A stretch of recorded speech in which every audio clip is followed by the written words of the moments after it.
Hey, Justin Wiseman, welcome on. Thank you for joining me today. I'm going to have a cool conversation around values today.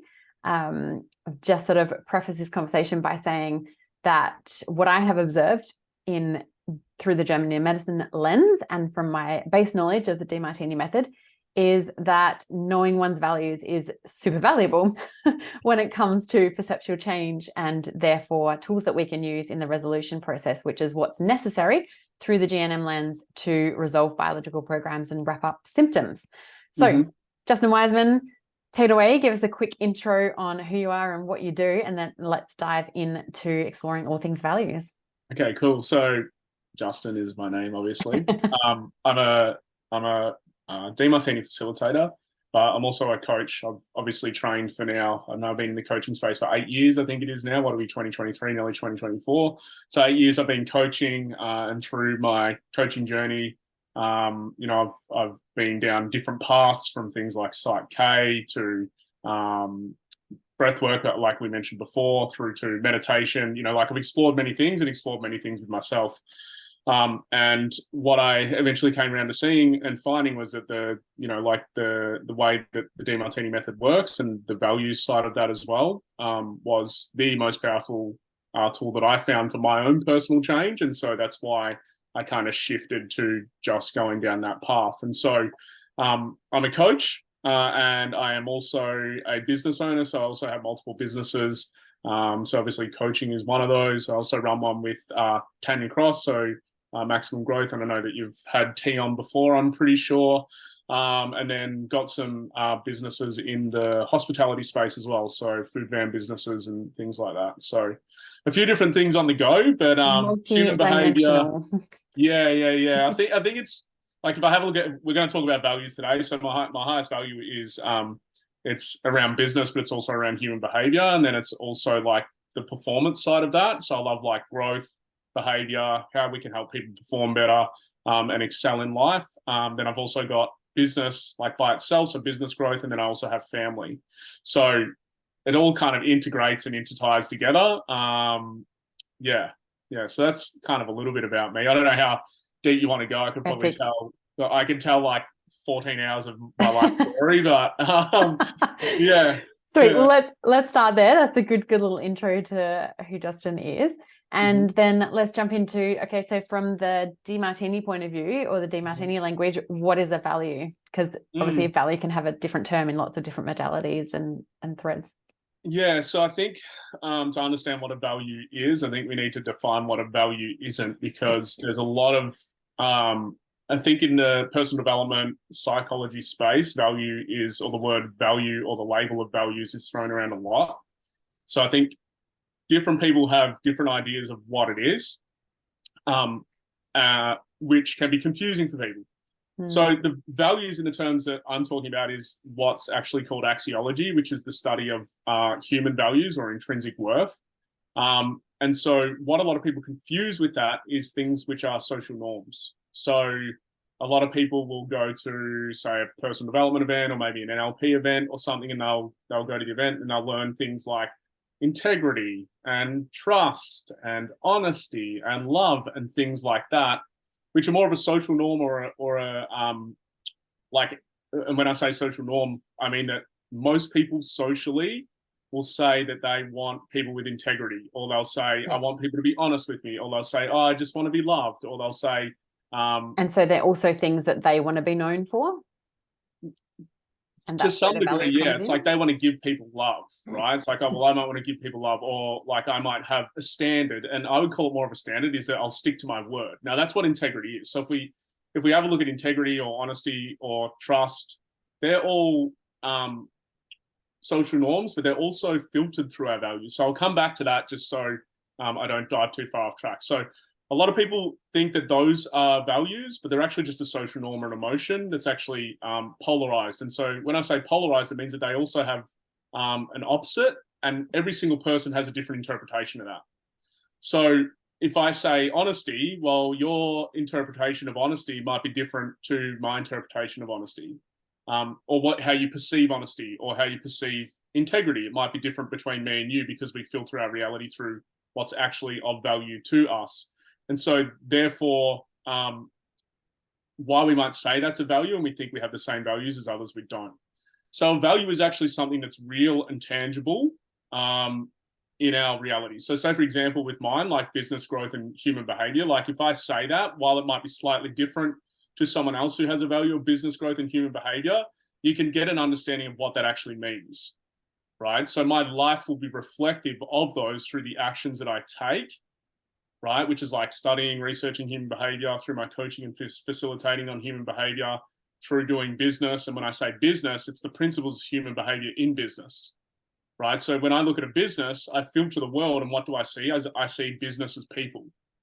Whereas someone else might have a value on business, and if we define it down further, they might see business as structures and systems, or they might see business as a wealth money and finance, or finance, right? Some people might see business as some corporate evil, right? Because they have, like they have no value on business and they have value on family, and they won't understand why people need to do business when they've got a high value on family, and everyone should be about family. So your values are tangible, real things that are then driven by a void. And so when I say a void, what I mean is a perception of something that's missing within your life, either now or in the past.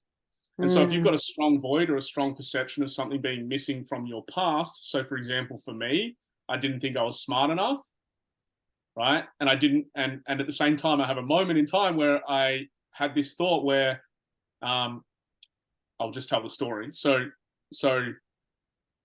I was playing Kiss Chasey in prep. Playing Kiss Chasey in prep, and I kissed this girl, Claire McDonald, and she went and told on me, right? And then the teacher told me off. And I remember in that moment, it's like, why do people do that? And so ever since then, I've had a question: why do people do that? Why do people do that? Why do people do that? That's human behavior. Why do people do that? So in that specific moment, it's so clear. I remember the teacher looking at me, telling me off, and in my head, I was like, why do people do that? Like, we're playing a game, and now she's told on me. And the girls were the ones who wanted to play the game, but now I'm in trouble playing the game, right? And so that moment in time was actually the thing that then triggered my desire to understand people. Yeah. Right. So yeah, and I found this fascinating as well, just adding here, because we've been doing this in the maximum growth classes just lately. And yeah, the voids wasn't something I'd looked at before. And I had some really profound observations and realizations just in doing that process of understanding the voids, and like you're saying, how they're driving my values. So that was a super cool process to go through. So yeah. Well, so your voids drive your values, because your value is actually, so if we talk about time, your voids are the past, and the voids are triggered in the past, and so they create a future perception of something missing, or you perceive that something's missing now, whether that's conscious or unconscious. So most people will be unconscious of it, and they'll just do things and work towards things without actually really understanding why. And that's because there's a perception of something missing that you perceive the thing that you're doing is going to help you achieve or move towards or gain fulfillment from. Then that void then drives our vision into the future. And so our value is actually just a present moment thing that we do that is tangible, that helps us to fulfill the void from the past and the vision of the future. Now, most people don't, I won't say most, that's a generalization. A lot of people don't have a vision, and they don't understand their voids and actually have no idea what their values are. They just go through life living their life. Now, the reason why understanding the void, understanding the value, understanding the vision is important when it comes to your values as well is because if you look at life, our values are the things that give us meaning, but they're also the thing that gives us fulfillment. And so most people are externally chasing things in life in order to try and gain some sort of pleasure, some sort of happiness, some sort of potentially even meaning. And they're looking for that meaning outside of themselves rather than understanding what their voids are, which then drive their values in order to understand what's actually going to fulfill them. And so when we actually look at the meaning of fulfillment, fulfillment just really means fulfilling of the mind. And so whenever we feel full and we feel content, it's because we've lived our values and we fulfilled that void. And so often when we fulfilled that void in that, and that can be momentary. So an example of that would be from my own life is when I used to go away and study for like 7 days, like 12 hours a day, 7 days, and that's all you're doing. That's a lot of study over 7 days, and intense study as well. I would come home and then I wouldn't want to study. Like I wouldn't want to learn. And I used to think there was something wrong with me at the time because I didn't quite understand what was going on. But the reason for that is because I was fulfilled within that value, but I hadn't spent any time with my kids and my wife and Sarah. And so my mind kept going to that. And so I wanted to keep doing that. And I was trying to resist that, which was obviously causing me frustration, some anger. And I was trying to study, but then when I'd study, I'd be procrastinating, not wanting to learn anything. I'd shut down. And so it was just like a feedback system to let me know that I was actually fulfilled within that value. You were full in that value cup and the other ones were needing topping up now. Correct. And so I was content.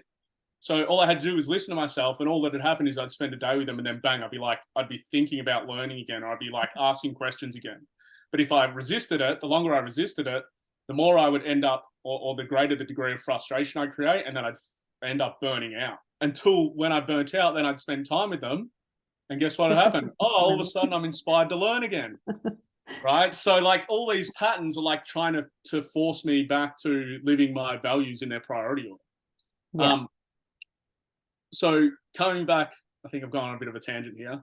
So coming back to the original question, and I said, how did I frame it? I said, okay, so what values are? Okay, so if we swing back to that and then we have a look at what the values are, which are tangible. And so if we say business as the value, or business growth and human behavior, because I'll just use myself as the example. And let's say that you're someone who thinks, or you're someone who is a personal trainer, right? So you're a PT and then you're working with me, Justin Wiseman.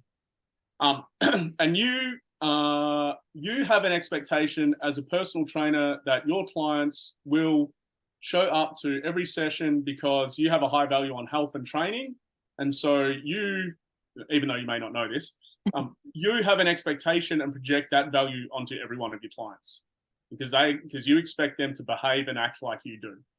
And so when you expect them to behave and act like you do, i.e. you expect me to do so, and I don't show up because it doesn't even matter, it could be any reason, you could say, oh, he's making excuses, he's making justifications. Now let's imagine that I have an emergency in business and my business is my highest priority. And so in order for me to, so I'll automatically prioritize what's the highest priority to me. Now you may look down on me and project your values onto me and think, oh, I'm making excuses, justifications. He shouldn't be giving up his health for his personal training session for business. And you'll start to say all these things about what I'm doing and how I'm living my life and how I prioritize my life based on your values. And how wrong it is. How wrong it is, correct, right? And so there's a projection of your values onto how I live my life. Now, if you talk to me, I'm like, oh, like it's no big deal. Like I can train tomorrow, that's fine, but I need to deal with this now. And I've made a commitment to my value system because people are only committed to their values, nothing else. So I'm not really committed to the PT.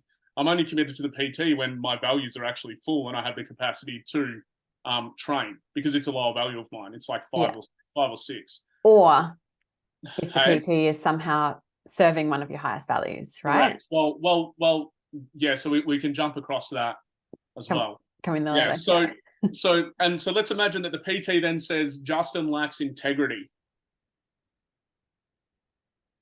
And then I'm sitting here in my business, which I'm committed to, or businesses that I'm committed to, and I'm doing the thing that I'm committed to, and that's the highest of my value, and that is most fulfilling for me. And he tells me that I lack integrity.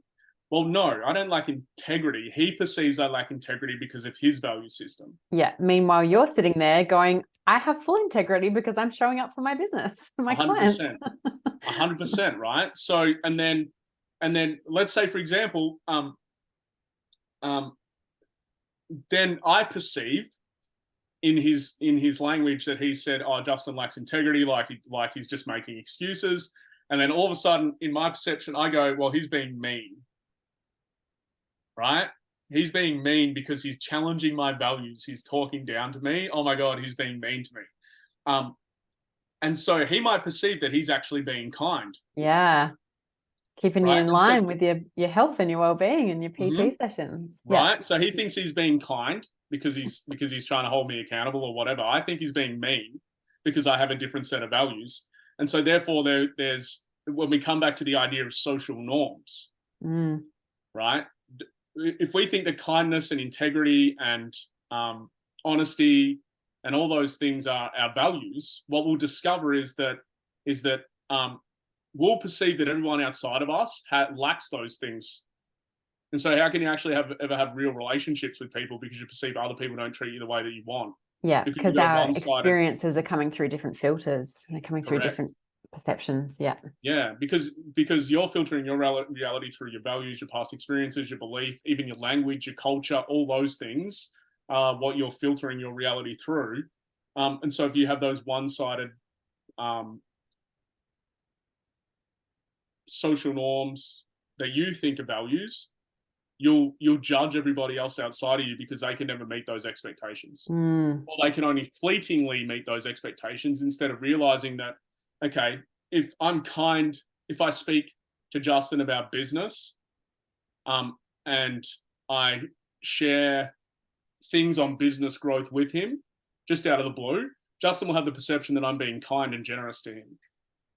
But if I don't share those things, and all I do is talk about how business is shit, or how I say, like, business owners take advantage of people and all that sort of stuff, well, guess what? Justin's going to feel like you're mean and challenging him because of his value systems. Now, you might think that you're being integrity and that you're a kind person, but the truth is that people outside of you, based on their value system, will perceive you in many different lights. And so therefore, those things aren't really a value. What your life represents is what you actually value most, right? So those social norms are just really a one-sided, like either a one-sided emotion, or what socially we're expected to be, not necessarily a reflection of who you are. Of the truth, the tangible truth of your lived experience. Correct. Yeah. Because I look at those things though, and so we could go, and this isn't really values, this is more, something else that I like to talk about with people, especially once they're really clear. It's like, well, what are your standards for your life? Right. So you can say, I have a standard of, or like telling the truth. I can say I have a standard of that when I know it's the truth, no matter what the consequence is. I have a standard of that, but that doesn't necessarily mean that that's a value. That's just more of a standard of how you expect to be as an individual and how you expect to display or show up as a person. Yeah, it's almost a rule for your life. Correct, like a principle for your life, right? Yeah. Yeah, more so than a value. And I think people can confuse principles and what's a value. Yeah, awesome. Yeah. So we're definitely starting to see why it's important to understand our values, and even how it can be important to almost get a gauge of the values that the people around us hold as well. Yeah, for human interaction. Mm-hmm. And so then how can we accurately determine our values? Like, is there a process, or, well, I know there's a process. I'm going to lead you into talking about this. Processes and hot tips for actually determining our true tangible values. Yeah. So there's a few, I think there's a few different ways that you can do it. There's a few different methods online. You can obviously, you can go to Dr. John Demartini's website and go to his values determination and do that. I also see that if you're not a very aware person, that there can be problems and challenges in that, in the fact that a lot of people will answer questions when doing their values for the first time, or even like the 50th time, with things that they want their life to be. So I call them more like ambitious values, like the fantasies that they set on themselves. Yeah. Rather than actually answering the questions with what their life reflects. So there's a clue in that in itself, right? It's like, what does your life reflect, right? If you say that you have a high value on wealth creation, but you spend all your time with your kids, and you educate your kids, and you make sure your kids eat well, and you're, you look after your partner who, like maybe he works, from 6 a.m. to 6 p.m. And so you tend to nurture and look after him. And you've never actually taken a wealth course in your life. Yeah. And you've never actually taken a wealth course. You actually don't even manage any of the money. You just think about how great life would be if we had a shit ton of it. And you think that that's a value. That's a fantasy, because your life doesn't represent it.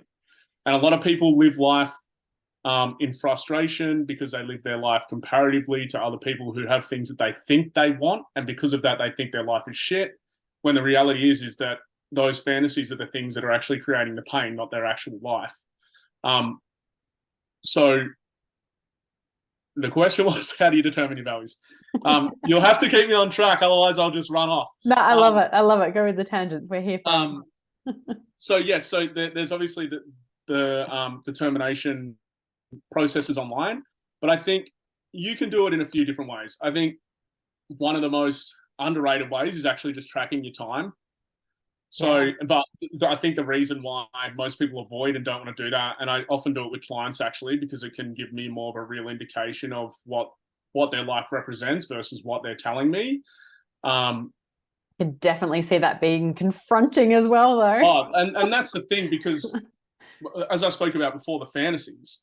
Well, if you track your time and how, and look, you can be hyper detailed. You can go right down to like every 10 minutes, you know, and it's pretty extreme when you do it that way. Like, it's a high level of commitment to actually to follow through on it. But let's say every hour, right? Let's say that you're tracking yourself every hour or every 30 minutes, and you're just having a look at what you did in the last 30 minutes and you're putting it down. What's really cool about behavior tracking and looking at your life that way is it often shatters the ideas that you have about your life that aren't real. Illusions. Yeah, all the illusions, because the illusions, if you're tracking honestly, the illusions aren't there. Yeah. And so it shatters a lot of the fantasies that you have on who you think you are and who you think you should be versus a reality of who you actually are. Now, I'm not saying that in the sense that that means that's who you'll be forever, because I believe that people can change and transform. One of the biggest gaps that people have in their transformation is actually radical honesty with where they're at. Right? Like, people don't want to be radically honest about their current situation, even when they may have paid you a shit ton of money to help them. They still don't want to be honest with it, even though that's the reason why they're there for you. That's why they're there with you, is because they want help to transform things. But the truth is that one of my key principles with transformation is the truth is that you can't transform if you don't have accurate data of where you're at. Yeah. Because how do you know anything's changed or anything's changing? So one way you can do it is to actually just take an honest, accurate look at your life. And then the other part of that too is you can rate how fulfilled you are in each of those periods of time. Right. So it might be that, you know, like, you might be facilitating, for example, or coaching, say for you, you know, it might be like in those periods where you're online in business with your clients, and that's like the most inspiring thing you can do. Yeah. Whereas you might find that when you're off shopping and the kids are running around and you fucking hate going to the shops, you hear it in your language, fuck, I hate this. It's like, you know, and then it's like you've got like a 7 next to it. And so you'll realize that there's parts of your life that are most inspiring and there's parts of your life that are least inspiring. And so it'll start to give you an indication of what you value and what you don't. Yeah. Yeah. So you can do it that way. There's there's a few different ways. I feel like one of the pieces that stood out to me from, and this is part of the actual Demartini values determination, but one that really landed for me was definitely something along the lines of time tracking, but also to visually take a look at what's around me and what I hold in my spaces. I found that gave me a really, really good indication of where my values actually lay, because some of the things that, like you said, I wanted to hold as values or like had fantasies around were nowhere to be seen in my home and office spaces. And yet it was filled with charts and books and studies and self-development things and family spaces and plants and all these different things. And that was a real big one for me. Yeah, it's because it's what's within your personal space, so like within 3 feet. And so, you know, like if I have a look here, there's books right here. If I have a look to the right of me, there's like aesthetic, beautiful things. So like that's a part of like my health value. So like there's art and stuff around. I've got a pile of paper here, methods, journaling, you know, stuff for meditation, you know, and then I've got business stuff over here, like the, you know, business numbers and things. It's like, it's all there. And where do I spend the majority of my time? Here, standing where I am right now. And so it's like, well, within my space, I'll find the things that are actually most valuable. And what you'll do is you'll tend to put the things that aren't valuable, you'll put it in the bin, or you'll put it where you can't see it, or you buy it and it will never get used, or you buy it and you'll be like, oh, fuck, I'll give it to someone else because this is no value to me. You know, like even if we go down that path, it's like, that's why sometimes you might buy a present for someone that you think is the greatest present ever because it's actually what you value most. And you give it to them and they're like, oh, fuck, great, bowling ball, light up bowl. And you're like, fuck, this is the best thing ever. You can come bowling with them. They're like, mate, I like to sit at home and paint and sip wine and have deep conversations. I've never picked up a fucking bowling ball in my life. Side note, have you ever given anyone a bowling ball for their birthday? I haven't. I think that might be, I feel like that's from when I was younger and I saw a Simpsons episode and there was a bowling ball in it or something like, where I think Homer gives Marge a bowling ball. Because Homer loves bowling, so it's like, well, you can see, because it's like he's filtering his reality through what he loves, so he's excited about it. Marge doesn't give a shit about bowling, right? So, funny we're using the Simpsons here in this conversation. Yeah, right. So there's like there's many like multiple different ways. You can look at the way that you manage and spend your money. Yeah. As an example, because you will, there's so part of the challenge I have with the money side of it is that money can also be used as a compulsion, as an impulse. So let's say, for example, if you're really unfulfilled in life, and let's say, for example, you work in a job that you dislike or that you fucking hate, and so you go into work for the money, and you often see this in fly in, fly out, right? So a lot of guys get into fly in, fly out because of the money to start with, and it's like, I'll do this for 2 years, set myself up, etc., buy a house, whatever, and then 10 years later they're still in. Now, obviously, not much to show for it. They might have a boat and some interesting experiences, but boat, jet ski, car, all these things that they're in debt to, right? And so when they come home, in order to deal with the unfulfillment, they drink. So they spend money on alcohol, they spend money on the fast cars, the boats, etc., in order to look a specific way, like they're doing really well in life. But on the inside, they're fucking dying because every fortnight or every week they're flying back out, going to a job that they fucking hate in order to keep making the payments on all the things that they've accumulated over the last 10 years, in order to look a specific way, fulfill that void, right? Like, it's not even fulfillment. It's like they're seeking the pleasurable side of the pain that they've been feeling through the work. So we could look at that and go, oh, well, he has a value on cars, and he has a value on fucking drinking beer, and he has a value on bowling balls, jet skis, and freaking strippers, and well, you know what I mean. Like, it's like, oh, he has a value on that. Well, there's maybe not, right? So like, it depends. I think there's definitely an emotional side that also needs to be filtered out when you do your values as well. So I think if you're relatively clear in life and you look at your money, you can tell what's valuable to you and what's not. So an example, a mother will spend money on her kids. Yeah. She'll go to the clothing store on the weekend and buy the kids the clothes that they need. And she will go and she might take them to, I don't know, like she might take them out, and then she might pay for schooling, and she might pay for their sporting, right? So a mother, you look at the way that she spends her money, and when I say mother, like high value of mother, being a mother, you'll notice that the way she spends her money is on her kids. Yeah. Right. But then she might have a partner, and then you look at the way that he spends his money, and let's say that he's focused on business, wealth creation, personal development. Like, he won't even think, and the reason I'm using this example, because it's a little bit Sarah and me. If I didn't have her, the kids probably would probably have nothing. It'd be like bare bones, because and I like it, and it's just being honest. It's like, I'd look after them, but it's like sometimes she spend money on things I'm like, I don't get it. I'm like, I don't get it. That's fine. Like, but I value the fact that that's her thing, and that she has the value on that. And so our kids get looked after. Whereas like 5 or, 8 years ago, like there used to be a lot of money tension for us because I didn't get it. And that wasn't necessarily about kids. It was just about other things. So when I kind of feel a little bit edgy and a bit confused as to why my partner just went and spent $2,000 on a chainsaw yesterday. What are we looking at here? Difference in values? Well, potentially, potentially. Yeah. You know, and like I will drop that on personal development and business. No worries. Yeah, correct. Because of your value system.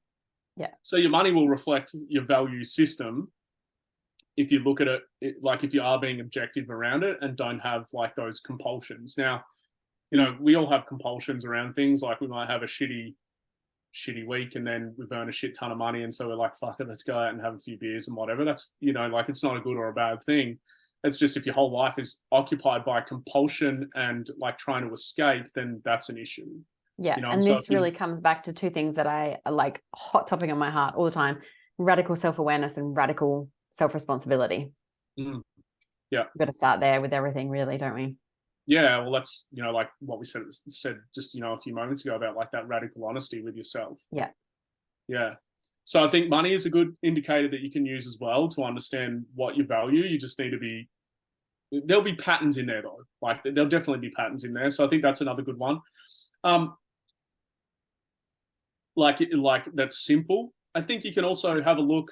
This one takes a little bit of self-awareness though. It's like, what have you consistently focused on throughout your life that's real, like that you have evidence of actually manifesting. So it's like, you know, it might be that from, you know, like 13, you've had a focus on, you know, being a specific type of partner.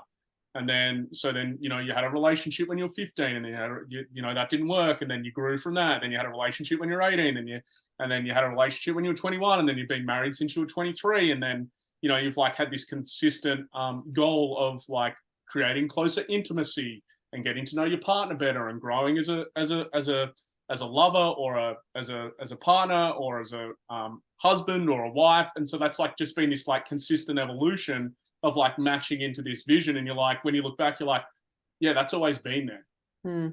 Right. And your life shows that that's real versus, let's say, for example, you think that's what it is, but you spent your whole life focused on, say, sport.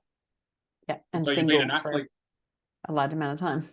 Yeah, like you've been an athlete like the majority of your life. So it's more likely that you would go, okay, well, sports and being physically fit or something has been a value versus having the fantasy that, oh yeah, I've like always wanted to be in a relationship, yet you've never really dated. You haven't put any time and effort into it. And so that would be false. That'd be like a fantasy. It doesn't mean that I should probably define that word, shouldn't I? Fantasy? Yeah. Okay. Yeah. It doesn't mean it can't happen. Yeah. So what I mean by a fantasy, because it doesn't mean it can't happen. When I say a fantasy in this sense, especially when it comes to values, what I mean by, sorry, I'm actually using the wrong word, but anyway, a fantasy is something that's you perceive has more benefits than drawbacks. Yeah. So in your mind, you might be like, oh, I'd love a relationship, but your life doesn't show evidence of it. And so you're attached to the idea of the relationship, but you never actually follow through on the actions.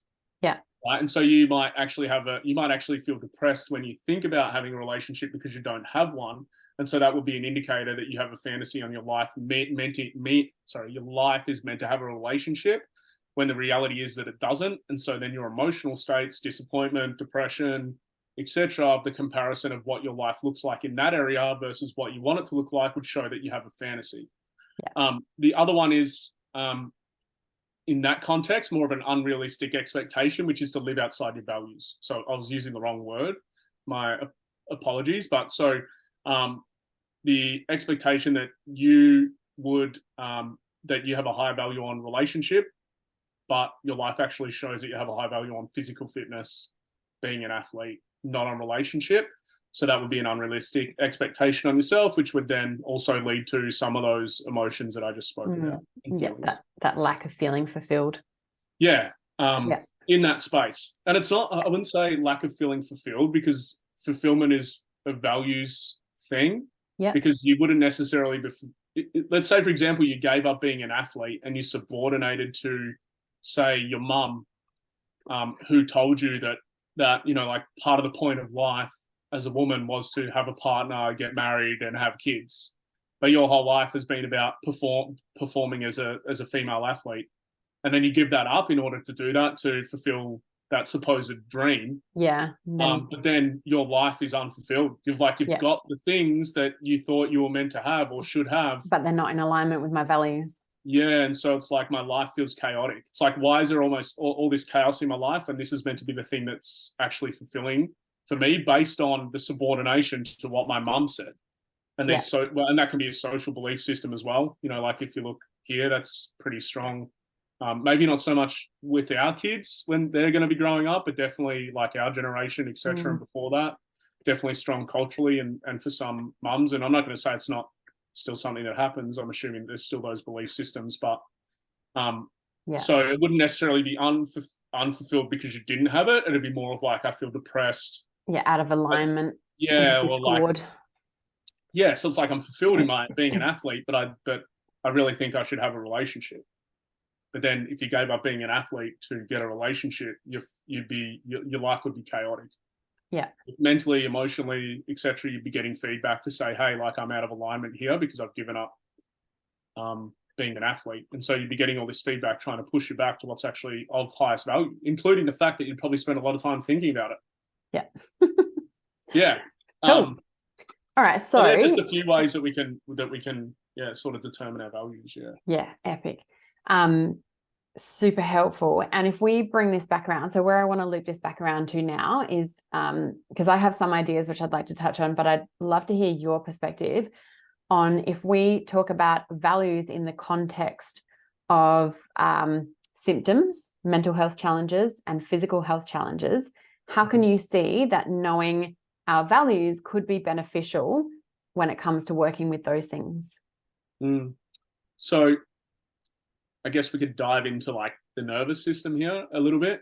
Yeah, go for it.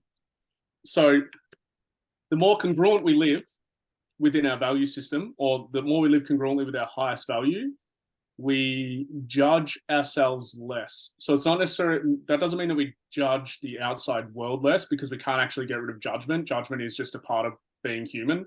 Yeah. Otherwise, if we didn't judge things, we wouldn't be able to separate things, and then we wouldn't actually even be able to communicate, right? Which is really interesting, like this idea that you can't, like, we need to get rid of judgment, but our whole life is judgment.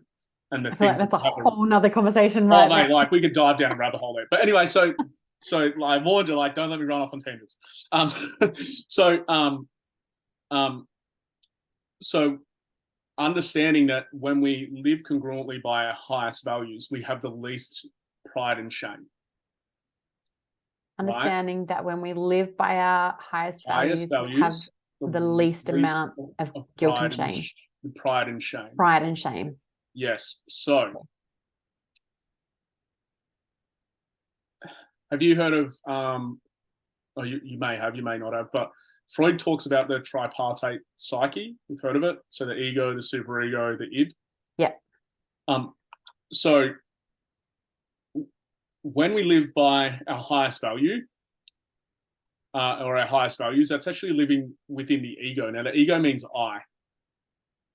If you look at a lot of the religious stuff, especially since the 80s, religious new age spirituality, it's bastardized the word the ego. It's villainized. Right? It's been villainized that you have to get rid of the ego, but you don't want to get rid of the I. What they've confused it with is the superego, which is the injected values of the authority figures that you've had in your life, which is, you know, parents, teachers, preachers, bosses, the hierarchy. The hierarchy above you, right? Yeah. And so what you want to do is resolve and dissolve the superego. Now, your prides and shames are a byproduct of not living up to and not living up to those injected values. Right. From the hierarchy. Yeah, so like inwardly. So within the psyche, the superego, the part that judges you when you feel ashamed for what you've done, or when you really build yourself up and feel prideful and self-righteous, that's the superego. That is the injected values of other individuals. So when you live up to or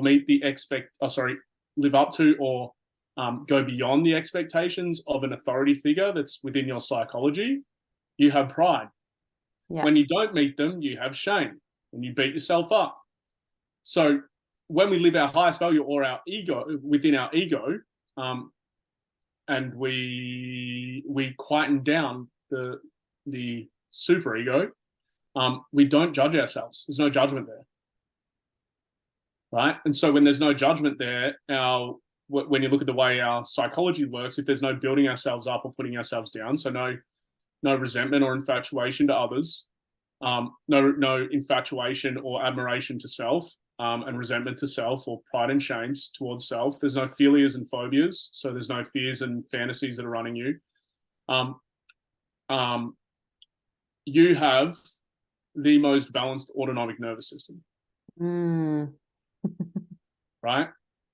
And so when you have the most, and so I just want to, so before I go one step further, I just want to let people know that don't create the fantasy that you can only live within that. Live there the whole time. Yeah, because part of being a human being is the fact that this is your journey. And so part of the journey, or what I believe the journey is it's the integration of the different parts of yourself as you go through life. Like, that's why you face different challenges. That's why you might meet different people who exhibit the same things to you over and over until you actually extract out of that what you need to learn, and then all of a sudden you level up. Yeah. So don't think that within your life that's where you can live, because you can't.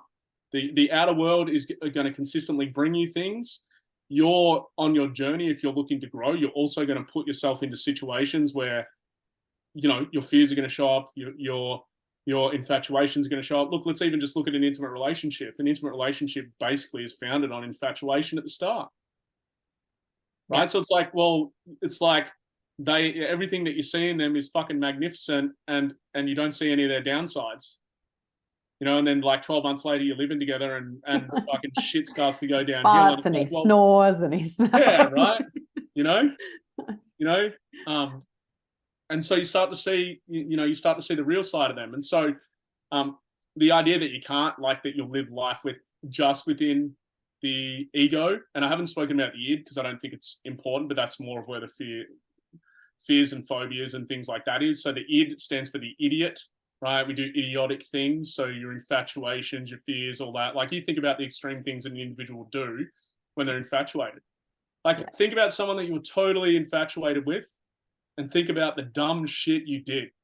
Yes. To the degree. Can we not think about that right now? Well, the audience, like, think about it. It's like, holy shit, I was so, like, enamored by that person. Yeah. But, like, I gave up everything that was important to me to go and watch them in a fucking chicken suit do this thing. It's like, the fuck, that's, like, all for what? So that I could potentially have sex with them at some point.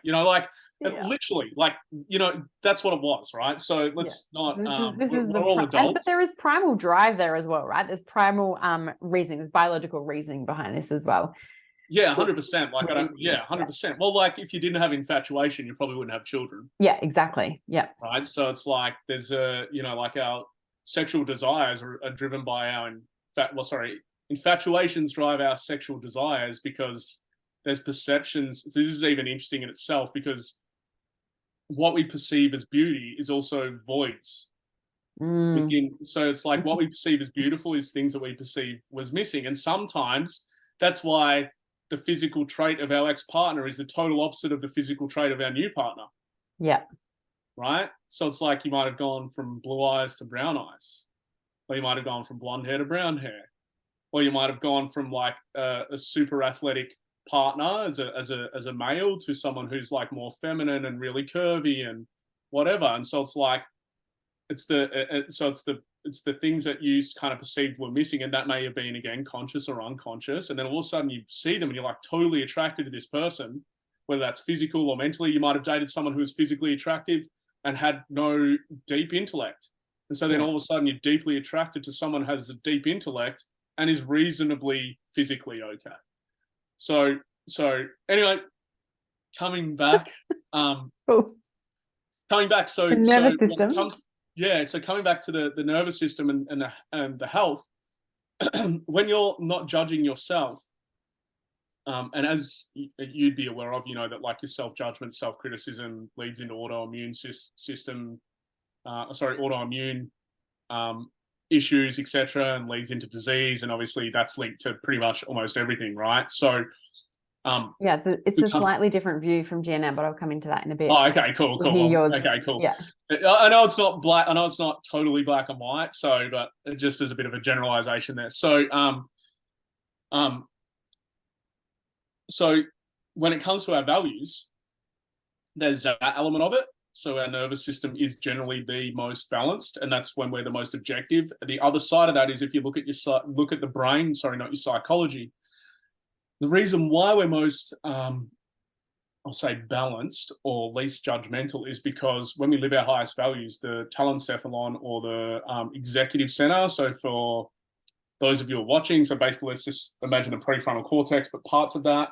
And if we talk about the executive center, there's other elements as well. But when you're living your highest values, that switches on, and there's a set of nerves that runs from that actually run all the way back down into the amygdala, and they shut the amygdala off. And the amygdala is the center of your, like it's the emotional center. Right. And so when that is shut off, there's no, like, yes, you're still, the way you filter your reality is the same, except there's no emotional charge. And so you're just present. Less meaning making. Well, you're present in the moment too, because the amygdala isn't taking you to the future or the past. And so you're present. And so you're present within your values, and your autonomic nervous system is balanced.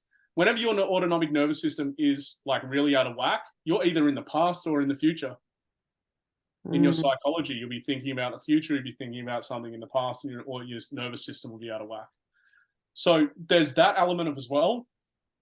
We could go down a massive pathway here. And then I'll just touch on the third thing on this is the more you live on purpose, and this has been proven in studies, which if we look at purpose is related to our value system or our highest values. There's a I don't want to get this wrong.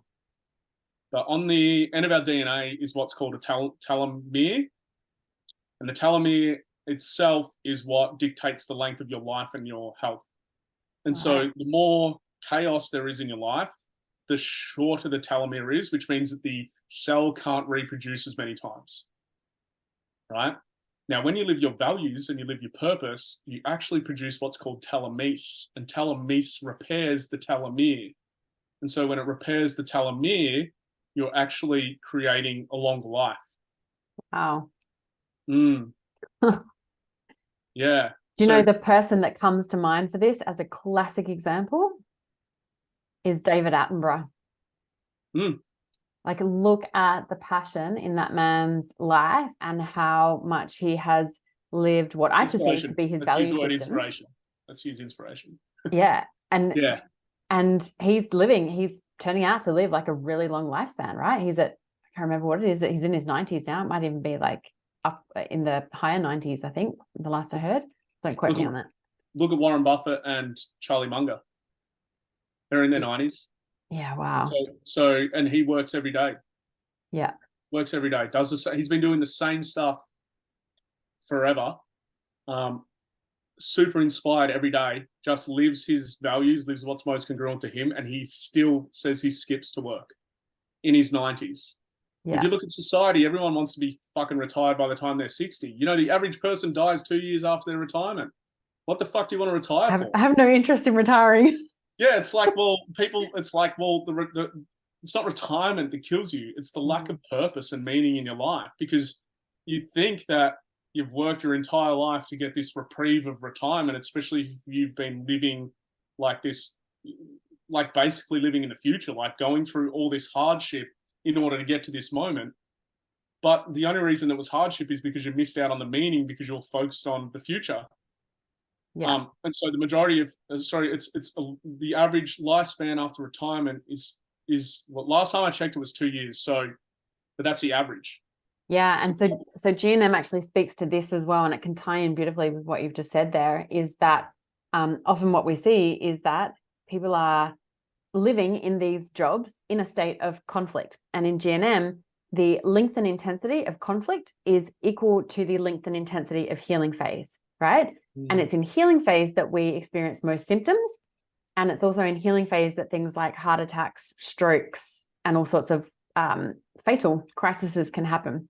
So when we've got someone who is living out of alignment and in conflict for a really long time in a job they freaking hate, and then they come into retirement, they enter into healing phase. And this is the basically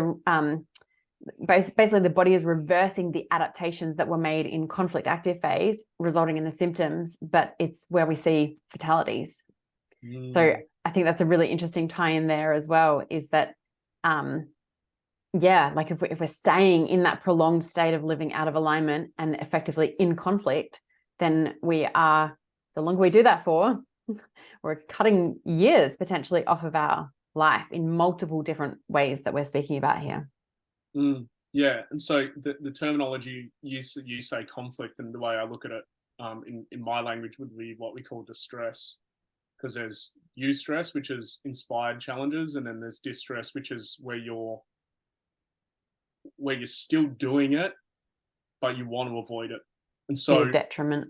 Yeah, so it's like you're in fight, flight response, fight, flight, or freeze response. Now, when you perceive you can beat the challenger, you will fight.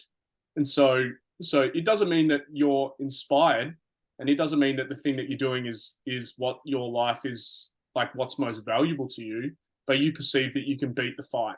So if we go back to the example of which I spoke about with the fly in, fly out guys, that's where they are.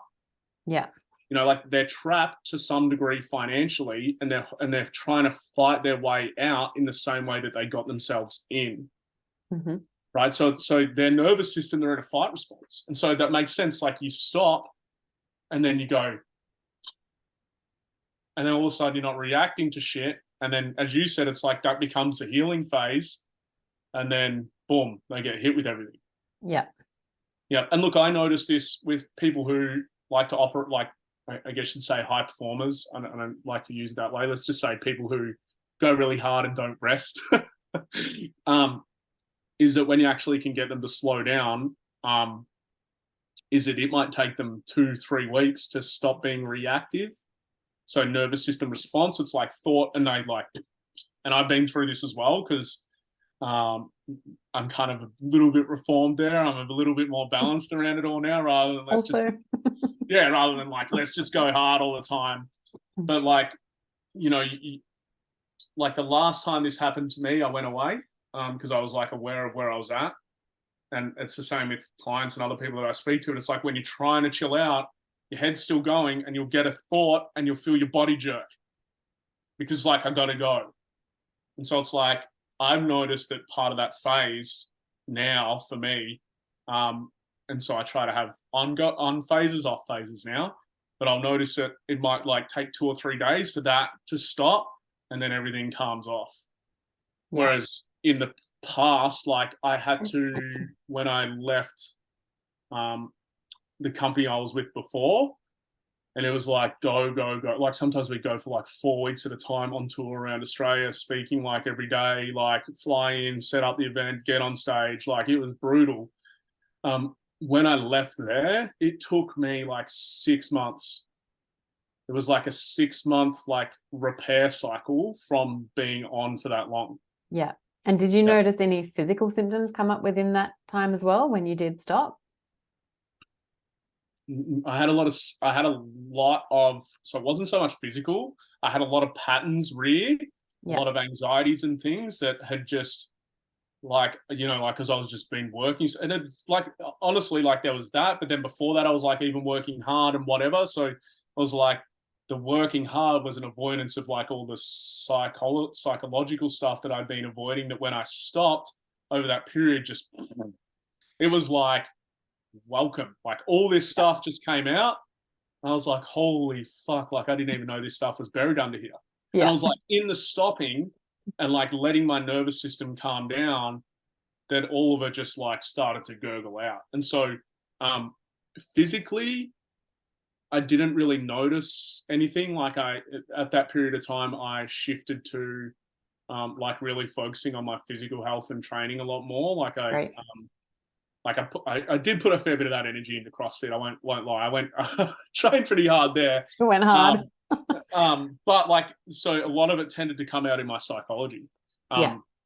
And I even suspect that potentially for some people, there is an underlying safety mechanism within the psyche that keeps them in this run hard pattern to protect them from addressing that. That's something I've observed as well, for sure.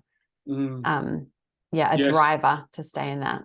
Yeah. And would you 100%. say that during that time where you were like running so hard, looking back, were you living in alignment with your values, or can you see that you were out of alignment with your values in that position? No. So there was elements where I was, but there was also, like, if I look at why I was, because I was going through 6-week burnout cycles as well. So it was like 6 weeks, then I'd rest, and then it'd be like, okay, I'm good enough to go again, and then I'd be go again. And so that burnout though was because I was subordinating to the business.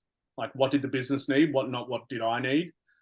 It also came down to the culture of the company. And this isn't to like say that the company was bad in the sense of how it looked after people and things, because it wasn't, but it was a high performance company.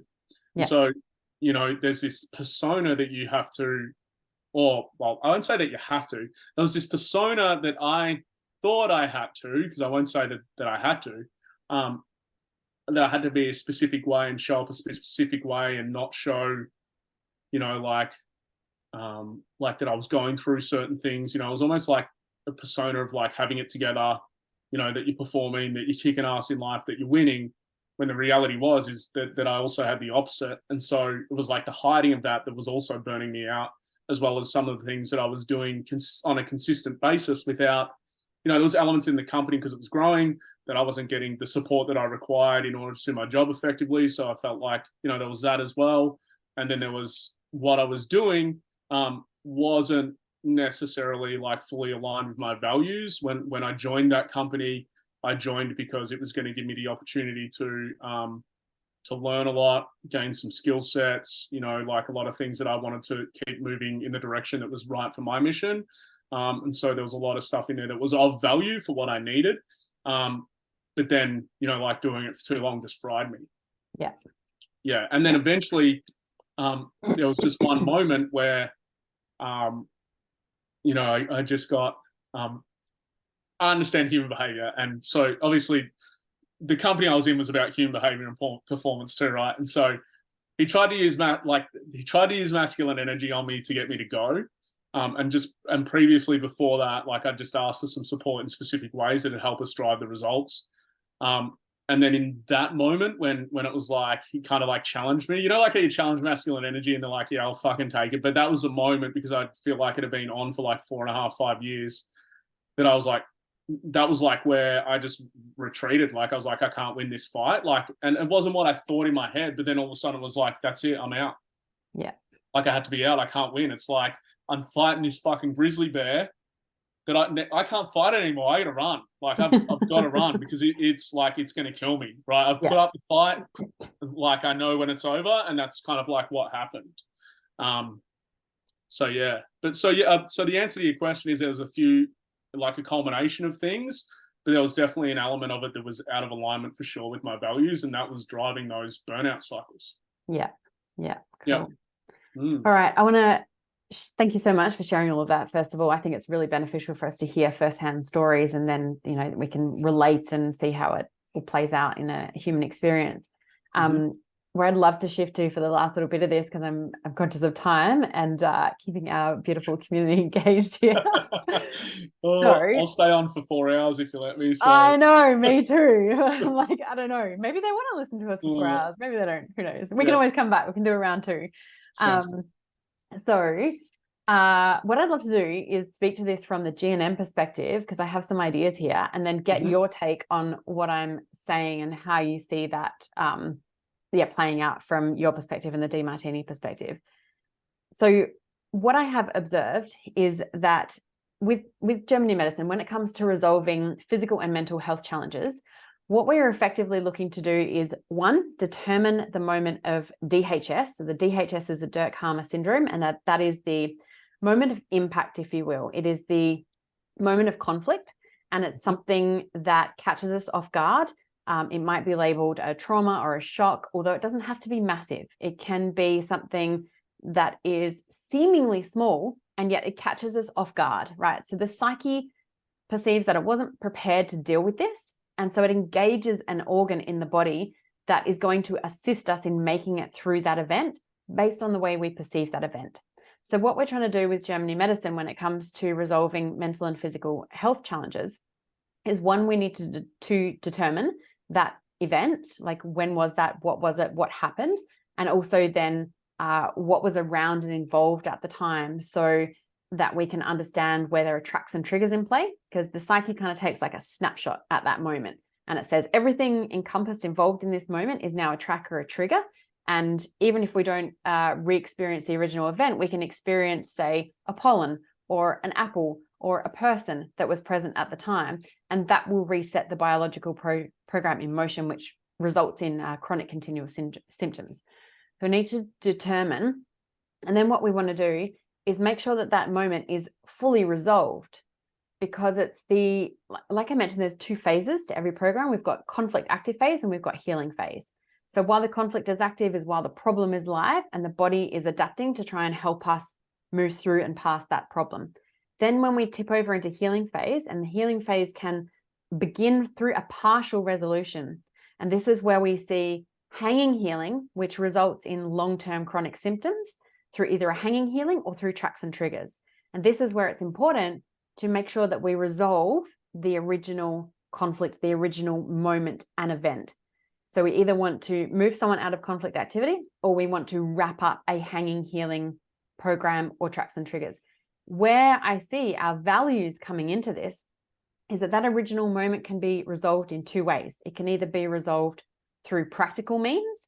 So if you're living with an abusive partner, the practical antidote to that would be move out, find a new partner that treats you really well. Yeah, then the body can stop adapting to try and help you survive that, body and mind.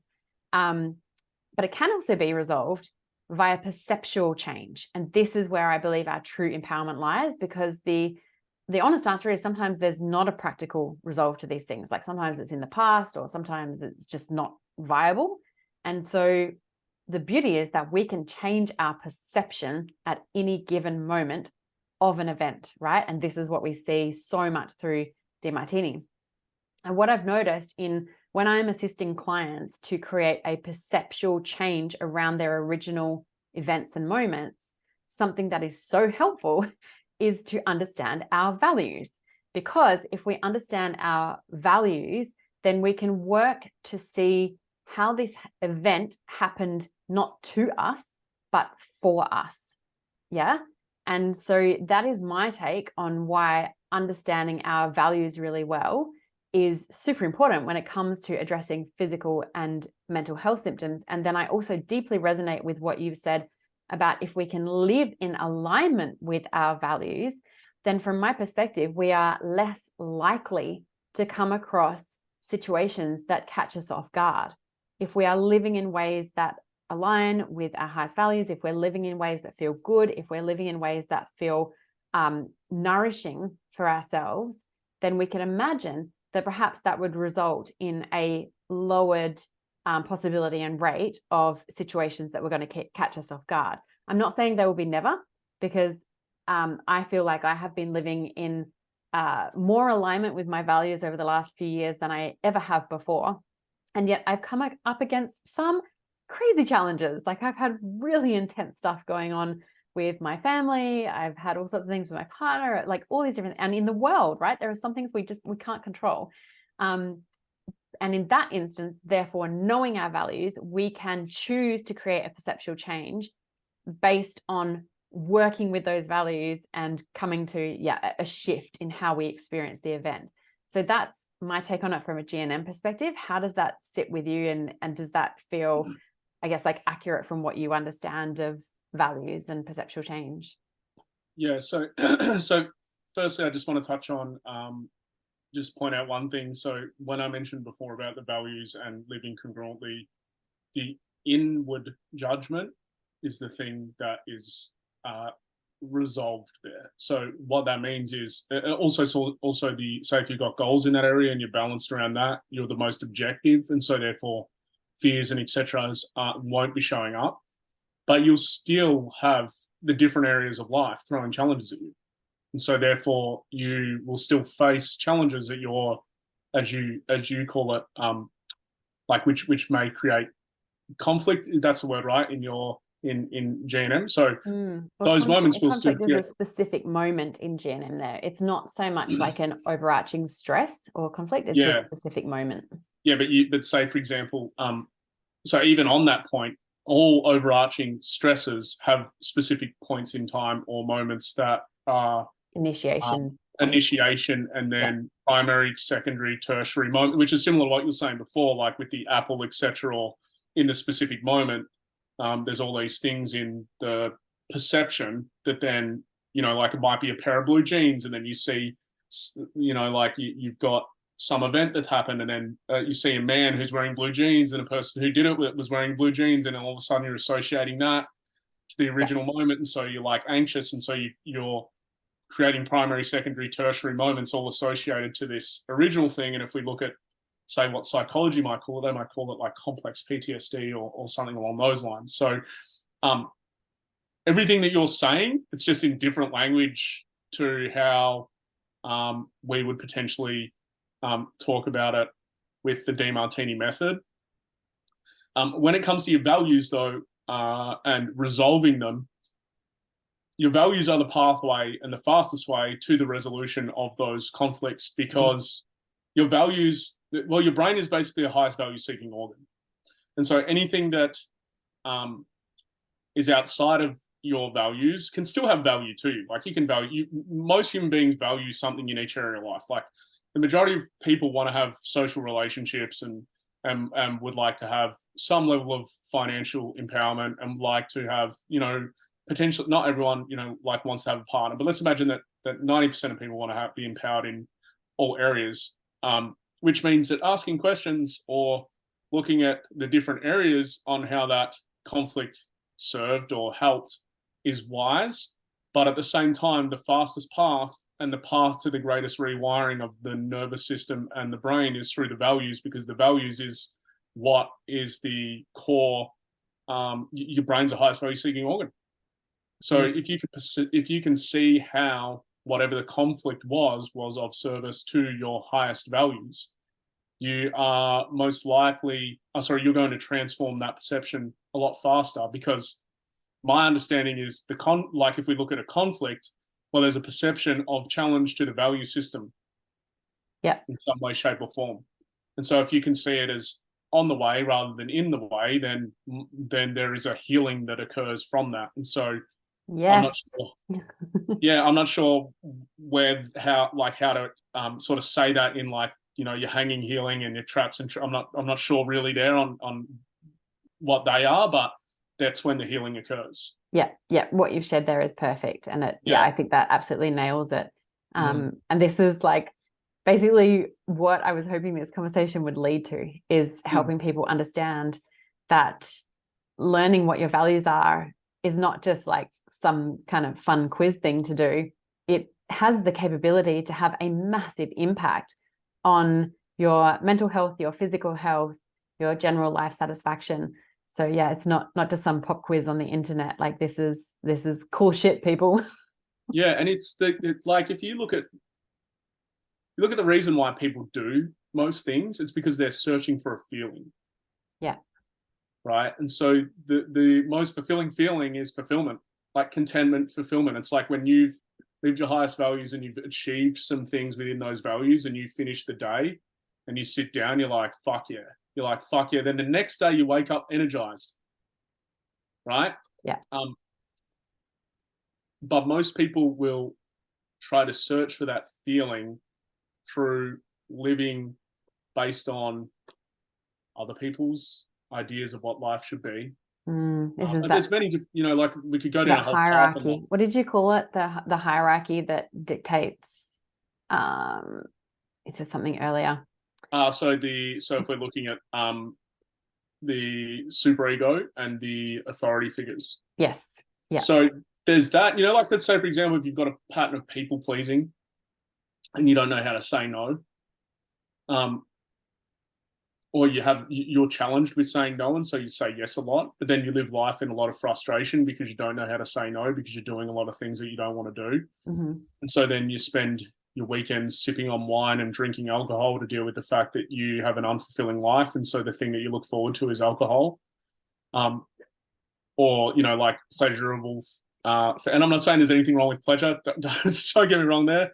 I like my pleasures too, but if that's your perpetual life cycle, well, it's not. It's a feedback mechanism of things that are out of alignment.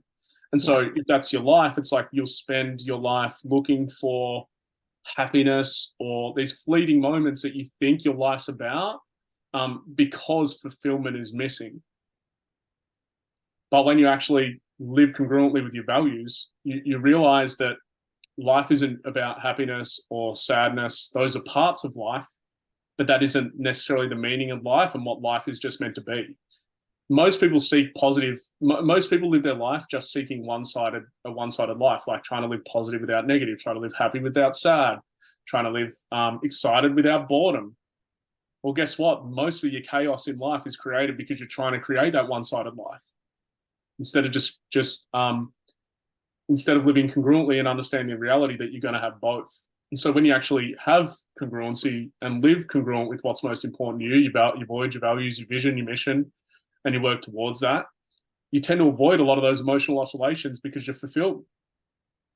So your values, like you said, like I love that. Your values aren't just some, and I think people interpret them that way. But I think that's partially too because there's a deep level of education that can be acquired around your values that when you understand it, you go, oh shit, this is feedback to this. Oh shit, this is feedback to that. I can actually start to manage my life because I understand how this feedback is trying to push me to my values. Yeah. And there's that radical self-responsibility piece again, right? Like this is the invitation. Yeah. Well, and that's the other part. It's like you can have that education and information because I know many people who do, but then they still have other emotional patterns that cause them to not listen to it. Right. So let's say, for example, you have this education, but you're still a people pleaser. And I know a few people that are here, and it's not a good or a bad thing. I'm not judging it. It's a journey because I've got my own shit. I'm not some fucking perfect angel. Trust me. Trust me. And so let's say, for example, you've got the people pleasing pattern and you understand your values. You'll still go through times where you'll feel congruent and you'll live congruently. But then that pattern might rear its head in, mate, 3 or 4 months. You just can't get out of it because maybe it's your mum who you've got a fear of, like you've got patterns around your childhood that has to do with your mum. And so whenever she asks you to do things, you're just like, yes, mum, yes, mum, yes, mum. And so all of a sudden your life goes into chaos again when 6 months things have been really good. And then all of a sudden you're blaming your mum. You think your mum's a problem, and then it's like, oh, she's toxic. I need to get her out of my life. And the reality is it's just a pattern that you have that's based on the perceptions of your mother that you need to deal with. Yeah. So then you'll label someone toxic because, now you've got an understanding of your values and you think you're meant to live your life this way. And now this person's toxic when the reality is it's not them, it's you and the patterns that you have that then you need to resolve to actually be able to live congruent while still having those people in your life. So you can have an understanding of this stuff. And you'll still have times and periods where patterns will rear their head and you're like, oh shit, like this stuff's pushing me way off track, and you'll feel it physically, emotionally, mentally. You'll be getting feedback that you're off track. So even in the people pleasing example, you're saying yes to your mum and you might feel like you're a tiny little girl, or you might feel insignificant, or you might feel, like feedbacks to a pattern that you have, right? Feeling those ways. But then you might be frustrated because you continually say yes and you're like, man, I'm giving up. And then I'm giving up time with my kids because I'm saying yes to my mum. Now my kids are giving me feedback because the house is fucking chaos.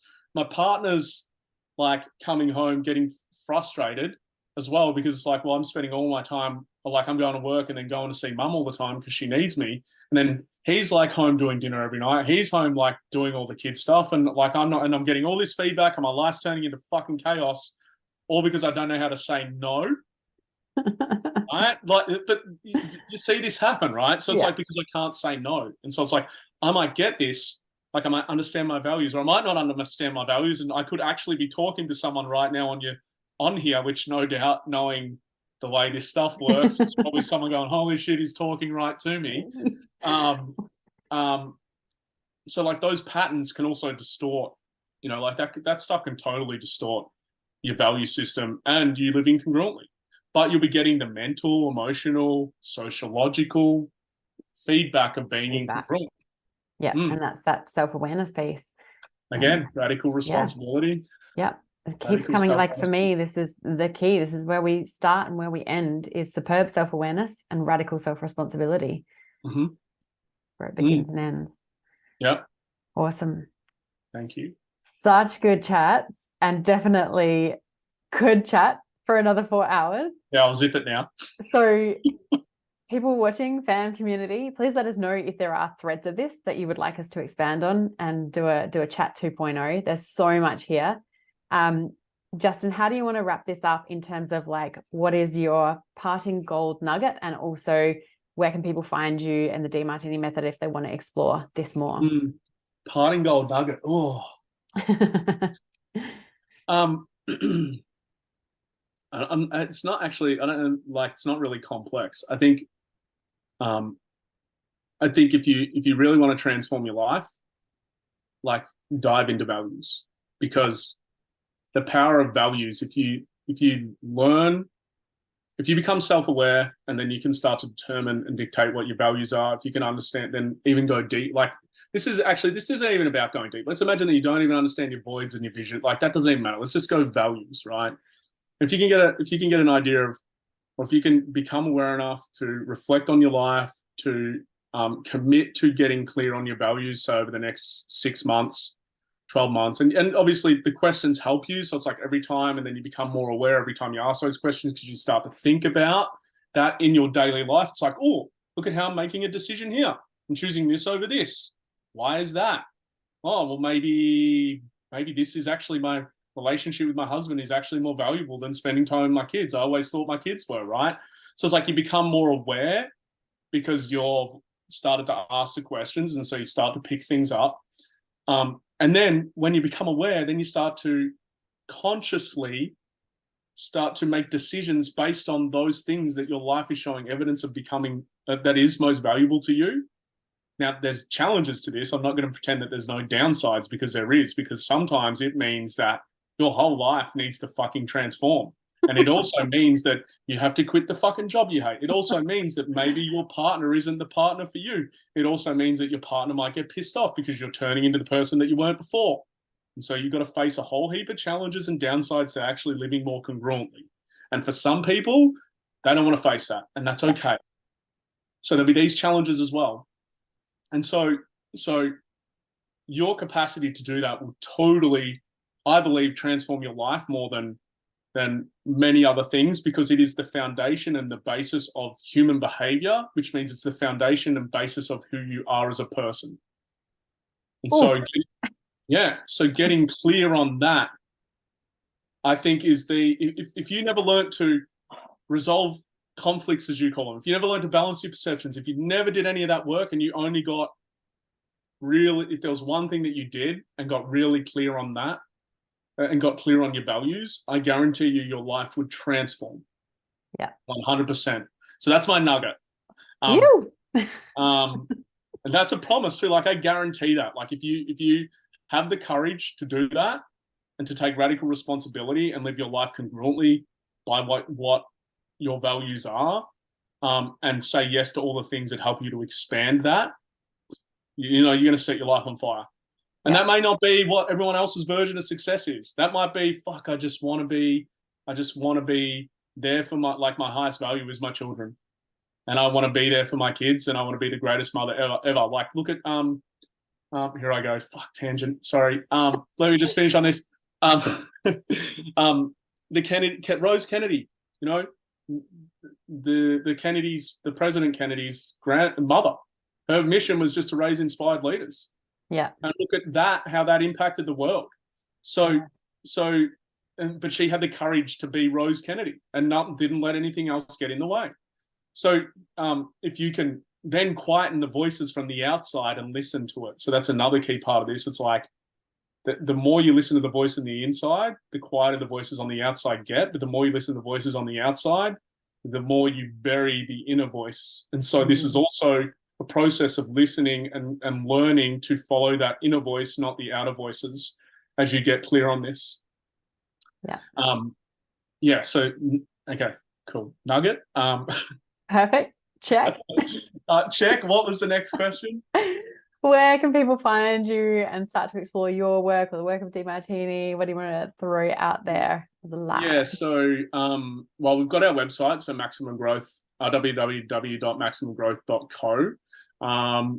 So you can find us on there. We also have a free group for people called Students of Wisdom, which is basically Facebook/Students of Wisdom. So you can find us there. You can find me personally on Instagram, so that's just at Justin Wiseman Coach. So that's my personal one. And if you want like sort of bombs of wisdom, I guess, or seeds, we call it seeds of growth. I haven't really been much on social media and stuff lately. I've been more focused in the inner community and stuff, as you know, but we do a weekly newsletter. So if you want content, if you go to the website, you're able to opt in and get 2 newsletters per week with content on human behavior and different areas of life, etc. So I'll pop all those links in the show notes as well. All 1001. Yeah.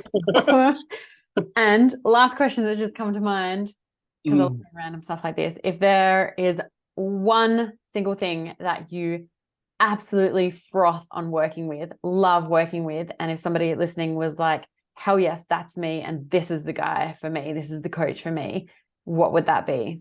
Oh, shit. Oh, that's such a challenging question because it's interesting because I like seeing things I haven't worked with before because it provides a challenge. Giving me timbers. The most inspiring thing for you to work with, the thing that at the end of the day goes, holy crap, yes, I feel fulfilled in assisting that person with that. So as a couple. So can I I'll give give you a couple then? Is that right? Okay. One is like big, like I do like to take on, say, someone who's had like a big event, right? Like that's pretty cool to see their transformation because often the further down and out they've been, the higher up and out they come. And so, say for example, like a traumatic event, that's happened in their childhood and that's dictated their entire identity for 35, 40 fucking years. And then you break through that. It's like it's like a whole new person. Like the story's gone, everything's gone. It's like, holy shit, who am I? It's like, you see that journey. So there's that. And then it's more of who I love working with. So it's definitely like business owners who are also family, which is, reflective of my values, right? Values. So it's like business owners who also have value on family or have a family as well, but also looking for growth. And so helping them to, whatever their glass ceilings are that are stopping them from growing, whether that's personal life or business. I love working with those people. Because I just love, it's like the growth-driven people, people who are wanting a transformation in order to, create an impact. So, yeah, that would be the 2. Kind of opposite ends of the spectrum a bit, because often the person with like the big event is so unclear on their life because that thing has occupied their entire life. So they know they want transformation and they don't want to live that story anymore, but they're unaware of what's even beyond that story. It's like, well, there's nothing out here yet because I still need to resolve all this back here. So yeah. Awesome. Justin, thank you so much. Thanks it's been for a having super me. juicy chat. I love these kinds of conversations and holding hope and trust that there's plenty in here for both of our communities as well. Reach out to either of us if you've got any questions or want us to expand on anything. And sending you guys loads of love. Thank you. Thanks, guys.